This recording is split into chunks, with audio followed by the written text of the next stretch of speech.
All right, good to go. Awesome. What's up, guys? Shawn Bowen, Full Circle Investment Group and wholesalingoutofthebox.com. Back in here again for another lunchtime live. Hopefully you guys were able to hang out with us today for a little bit and join us. For those that are watching the replay, always leave some comments for us. Let us know what you thought about this. If it was interesting, if it was helpful, please always leave comments. No matter if they're good or bad. We want all the comments. So today we're going to talk about how to make a cash offer and what the MAO formula is in order to do that. So we're going to do this in a series of events, right? So series of types of offers. So cash offer, owner finance offer, subject to offer, multifamily offer. So these are going to be the breakdowns coming up here for the next few lunchtime lives. So if you're watching this as a replay, obviously, if you would, tune in for the next one because we're going to break these down for you. And again, guys, it'll be here in the link. Ashley will leave it for you. But if you want to join us and you're watching us and you want to leave some comments, click on that link so that StreamYard can see who you are, and then we can see who you are. And again, interact with us, ask questions.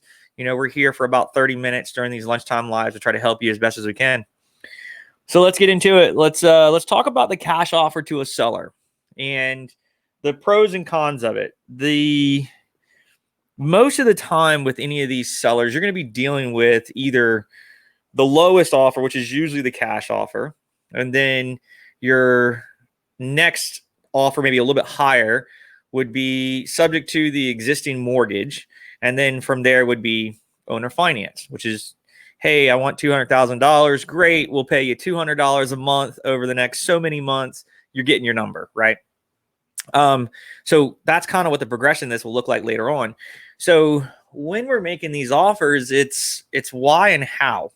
And you're reverse engineering this by backing into what comps say in the area, that same type of house, bed, bath, square footage, finished product, meaning HGTV ready to go, what that product's going to be worth. And we call that the ARV. So that's the after repair value. And from there, you're going to calculate, which I know there's guys out there that are calling different ideas. And the way we call this is what we see working predominantly and probably getting the best results.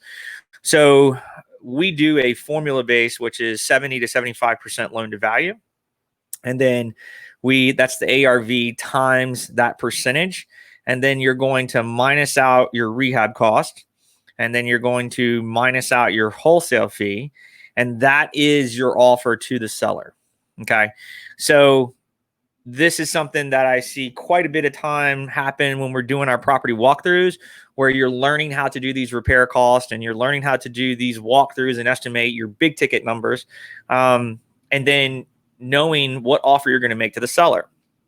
So the reason for knowing this formula is that a lot of guys recently are saying to go out, see what the person paid around the area for cash, and use that number as your go-to number.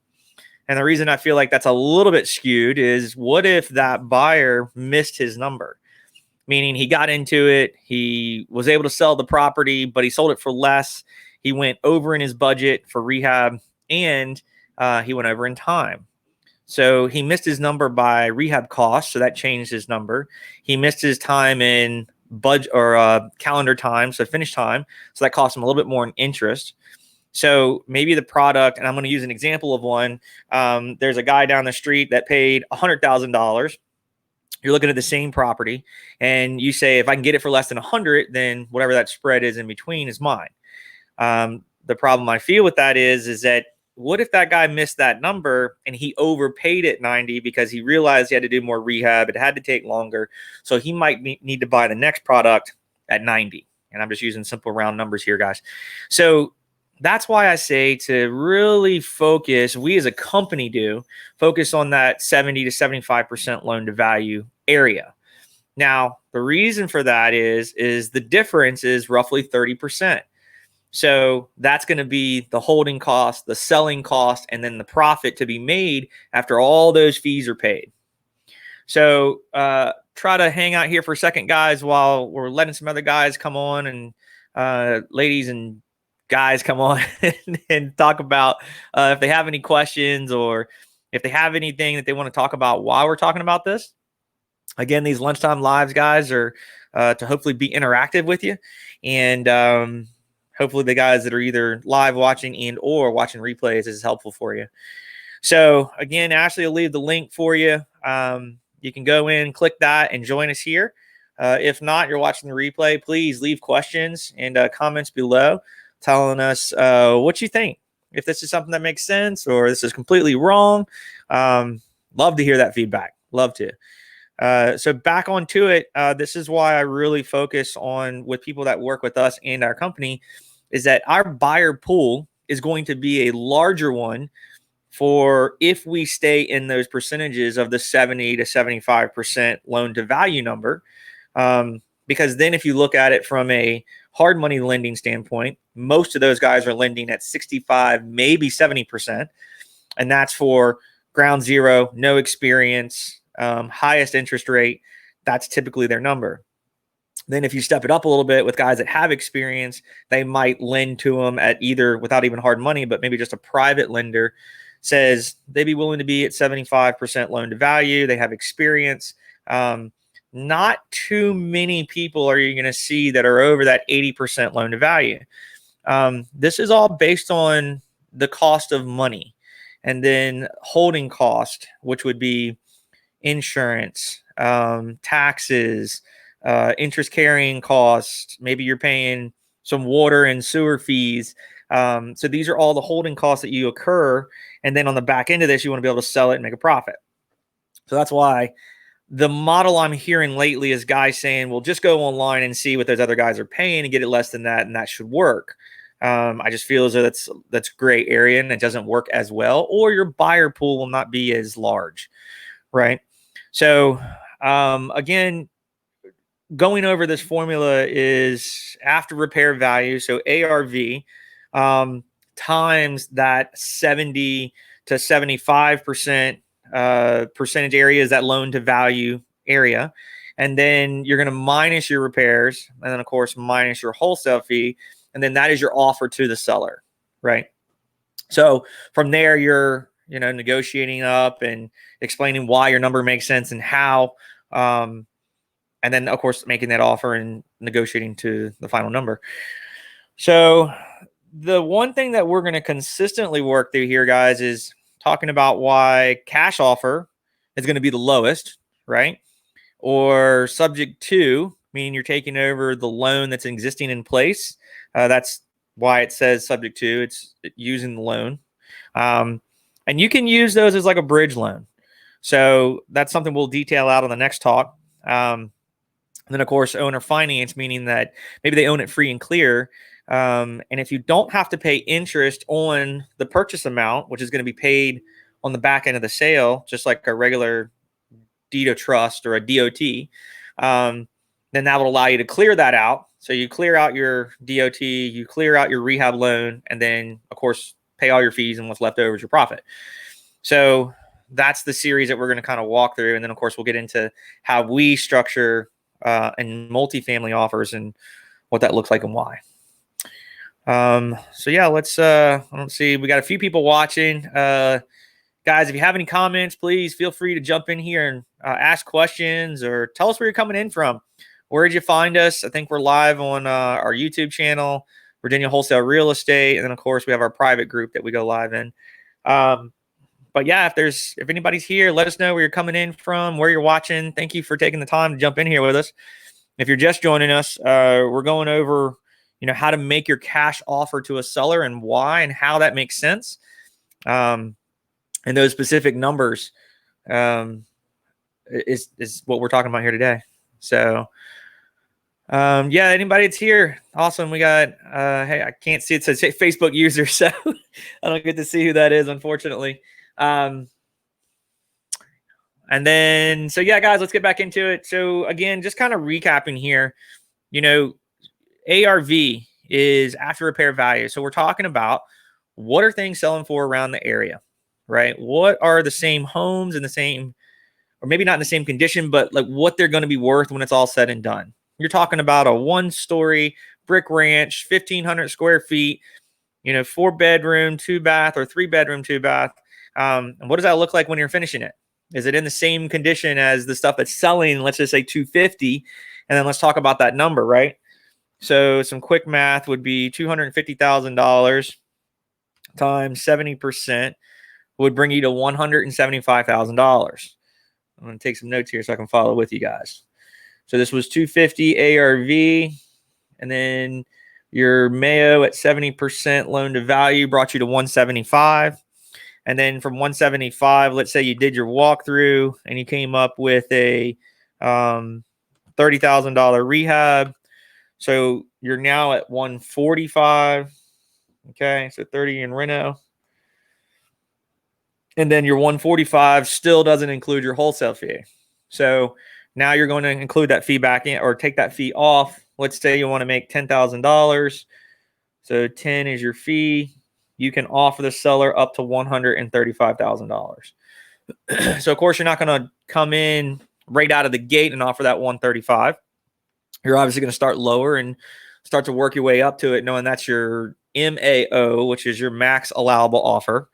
And then once you come to that agreement, you can now send over your paperwork and sign and move forward. So again, I want to talk about this one area where I see a lot of mistakes being made. And it's one of the statements I always say during our walkthroughs is, if you're coming to these walkthroughs, we'll do this test run with you. But it says, and the way I word it is I want you to sell me the deal as the buyer, right? So I give you the formula, you come up with your rehab budget, and then the question again is, what do you want to sell it to me for as the buyer? And that trips up a lot of people because they're forgetting that they're making an offer to the seller for X amount of dollars, but then need to add that fee back on when it's time to sell it to the end buyer. And that, of course, is meant to trip you up because I see a lot of guys missing that. And you can't go into this business and make money if you didn't put your fee in to make money and add it back to it. What you don't want to do is go into, make an offer of 145, and that's your max offer without your wholesale fee. And then you try to go in and add another 10 to that, which would be 155, right? So if you do the math backwards the other direction, and if it's 150 times whatever the difference is of that number, and then figure out the loan to value percentage, that's where it's going to screw you up. And that's where you're going to see those numbers change. Okay. So this, you want to be very careful on when you're doing these offers and you're making these numbers that I call it practice for appointment, or just practice in general, looking up some numbers and then formulating it backwards so that you can understand how to do that offer to the seller. And then I don't have a set formula that we say on, a 10% or 20% of your MAO. I don't do that. This is just listening to the seller and what they're comfortable and how they're talking to know what your level of where you're going to start that at, right? So if your max is 135 and you come out the gate at 100, is that okay based on your conversation you're having with the seller? That's a judgment call based on the conversation at the moment. I know there's some other guys out there that are teaching, they're talking like a percentage, and that's, if that works for you, that's fine. I feel like it's all based on the conversation before it's a formulated decision. So I would highly suggest just feeling out the seller, feeling if, did you have that initial conversation of you're going to bring them out of the clouds originally and why things are selling for in the area they are? What does that sound like and look like so that when you hit them with this blunt blow of, I need a $200,000 offer, and you come in, 50% of that at $100,000. So that's another big one where you got to be comfortable making those offers, right? Knowing that you're going to work your way back up to it. So a few more people here hanging out. Hopefully this is helping you guys. Anybody here would love to hear some comments from you. And then if you have anything, write them there in the comments. Ashley will leave the link here for you to go on. And then you guys can click that link and allow StreamYard and Facebook to talk to each other and do all the nerd stuff. And then we can get back onto this. So anybody here currently watching, is this helping? Is this something that you have questions on currently? Feel For new guys, I know this is brand new to you and probably a lot of information. For experienced guys, hopefully this is helping in a little bit of tweak and turn on some of the things that you do or maybe what you're hearing in the market. And hopefully it's helping you out. So yeah, anybody here, please let us know where you're coming in from. Where'd you find us? Where'd you see the link? Awesome. Brody's here. Good stuff. We had a great conversation yesterday on talking with Brody, so that was good. Yeah, guys, let me know if there's any questions. If you're just joining us, we're here talking about cash offers to that formula that you make and the MAO formula. And that acronym is MAO, which is max allowable offer. And it's what you're going to offer the seller on their property. And how we do that formula. Hey, Sparkle, what's up? It's good to see you in here. How we do that formula is ARV times 70 to 75%. Then we're going to minus off our repairs. We're going to minus off our wholesale fee. And that's the offer to the seller, the end high offer, max allowable offer to the seller. And that's the math that we do with that. Again, if you're just joining us, make sure you watch the replay here and we'll speak to why and how that those things work on not forgetting your fee. That's got to make money. So that's the name of the game, right? You cannot forget to put your fee in there. So then just some questions over here. So when your exit strategy is to sell to a first-time home buyer. Well, actually, Shawn, Brody is in the chat. If you want to pull him on for video to ask. Yeah, bring it on. Let's go. Yeah. Where's he at? There he is. Nice. Going live. Oh, what's up, man? What's up? All right. So you got me? Yeah, I got you. Can you hear me? Yeah, perfect. All right, cool. So I'm going to read your question and make sure I hear it right. But it's so when your exit strategy is to sell to a first-time home buyer, that to me is a little bit different than what we're offering here or what we're talking about today, because it's more of a retail sale.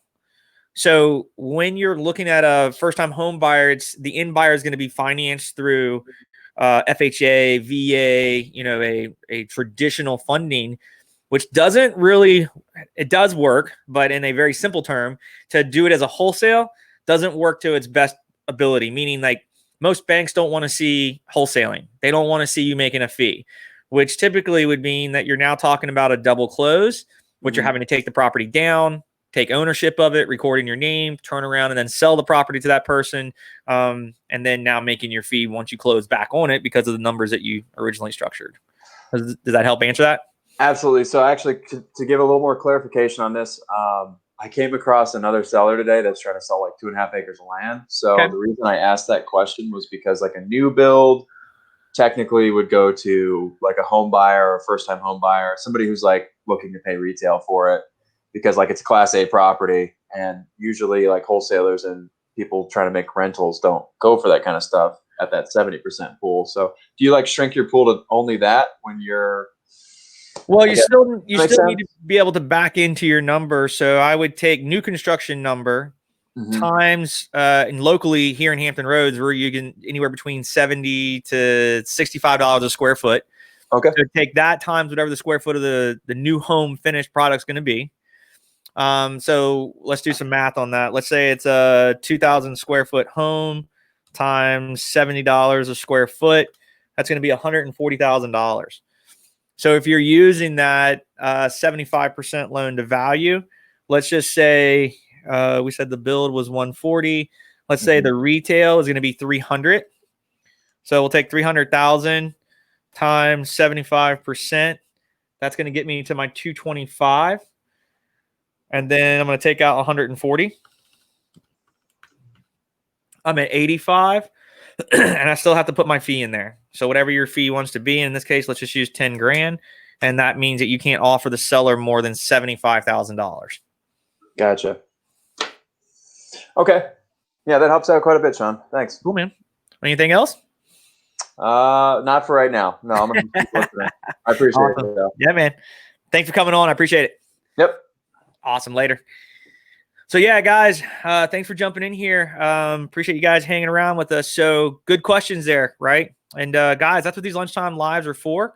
if you're here and you're watching this live, please feel free to come over in the chat. Ashley will bring you on here and we'll go live and talk about whatever your questions are. That was a good question. So recapping there, talking about a new construction deal, which was just a piece of land. And some other factors that we didn't really touch on there was, does it have city water and sewer available? And if it doesn't, then we're talking to adding septic and well, right? Locally here in the Hampton Roads area, you're probably talking 12,000 to 20 grand on engineered septic, just depending on how, deep you have to go with that system.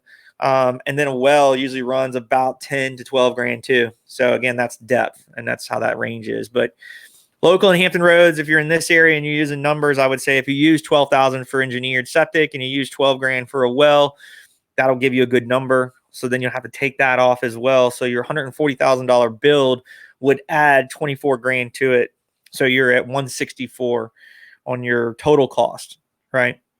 And that, again, like, we're getting a lot ahead here, but a lot of guys that are looking at land need to back into, is it raw lot, not ready? You got to clear it. You got to tree it. It's got to be ready, right?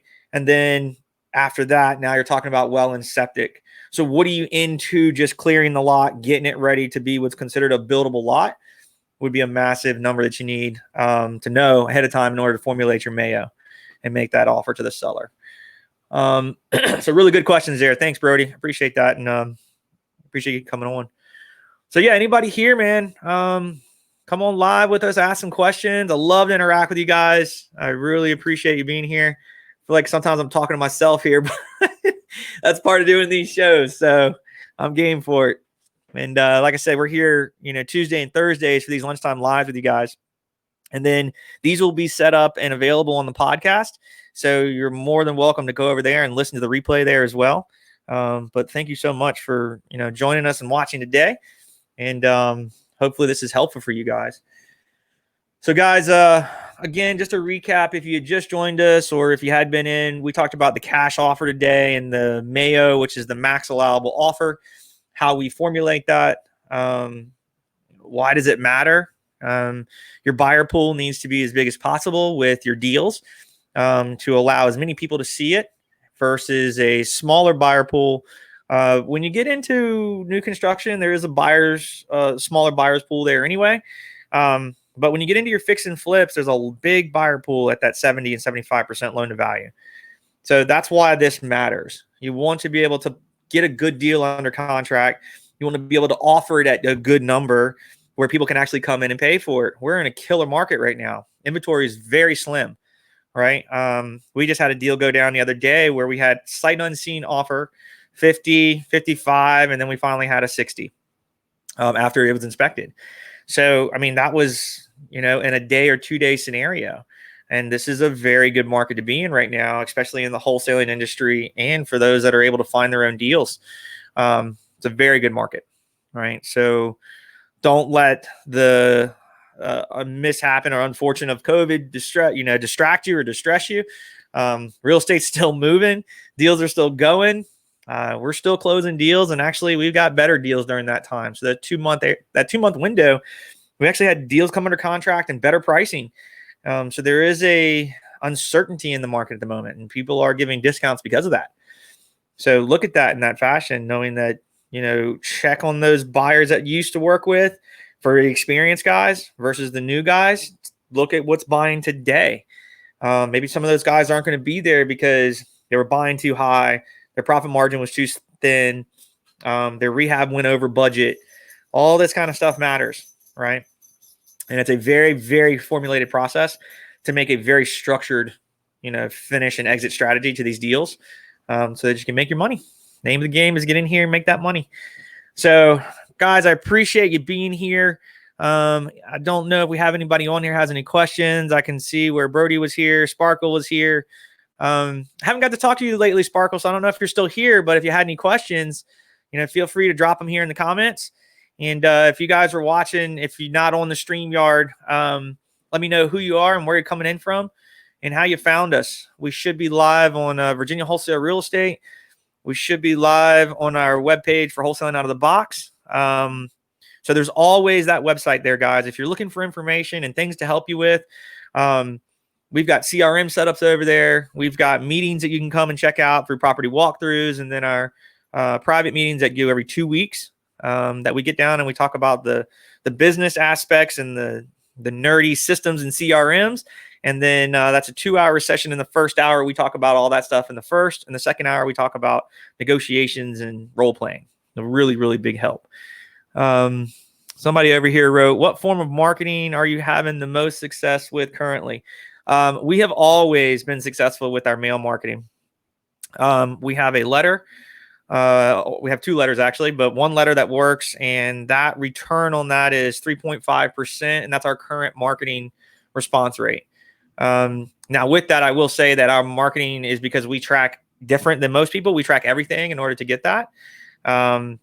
So that's ours. But yes, mail has always been our go-to consistently. And we've been playing with text. I think we just closed a deal with text from an old lead that we sent out through a text service, and brought that out of the depth and came back and did a deal with it, which was really good. I think that deal was like 19 grand. So that tech service has worked well. And it's something, I'm not sharing the name of the tech service yet because I'm not 100% solid in it. Once I do get solid, I will promote that person and help them move their business, because we are getting success with it. Hey, Brian, what's up, man? How are you? Yeah. Hashtag hustle real estate. Thanks. So yeah, hopefully that answers your question. That's a good one. Mail marketing is ours. We haven't really changed too much from our marketing. I know there's the RVMs out there. There's the voice broadcast system, and then of course the texting stuff, but we've stayed consistent. And I think the main reason that we even shifted or even moved a little bit towards text was because during COVID, we had this issue of our lists were slowing down because we do a lot of courthouse lists. And because of that, a lot of stuff wasn't going on in the courthouses. So really, we just went back to our old leads and then went into the text service and then started touching those old leads again. And of course, got that to come out of it. But hopefully that helps answer that question. That's a good one. Thank you. Mail marketing, the old dog, not a new trick, and it still works. I like it. But yes, guys, it's expensive. But I mean, expensive is relative to anybody. We're $3,600 a deal, but we're 88 cents a unit because it's all done online and through a third-party company that mails it for us. So if you're interested in that, we can get you hooked up over there as well at wholesalingoutofthebox.com, and join that program that we can get you. I think the minimal for a letter, tri-folded, handwritten, envelope, stamped, I think we can get you bare minimum $1.25. And from my understanding, I don't think you can beat that or touch it with time and cost of materials and all the other stuff. So if you're interested in that, join us over there at wholesalingoutofthebox.com and sign up for that program. It's like $40 a month, and then you pay for your mail. So I think it's a pretty good service. But yeah, guys, we're right here at that 30-minute window. As always, thank you for hanging out with us. And hopefully this information is helpful for you. And watching the replay or listening to the replay later, please leave us comments on that podcast and leave us information that, I like it, I don't like it. I love the feedback. Please, all kinds of feedback are great, good and the bad. And then, of course, if you're ever interested in joining us at one of our live meetings, join us at wholesalingoutofthebox.com and go to the events tab and sign up there. We do our property walkthroughs once a month. And then we do our private meetings every 2 weeks. And we just had our first one back. So it was really cool. Had a good amount of people there. And everybody was careful and had a good time. So love to meet you guys. Looking forward to working with you. Thank you so much. Thank you for taking the time to spend here. I know you could spend 30 minutes anywhere else. And thank you for taking the time to listen to this replay. Otherwise, guys, I'll see you on the next one. Remember, this will be a series that we're going to work here. We talked about the cash offer today. We're going to be talking about the subject to next time. We're going to talk about owner financing, and then we're going to talk about multifamily offers and how we structure those. So I thank you again, guys. Always, as usual. We'll see you on the next one. Thanks again. Later.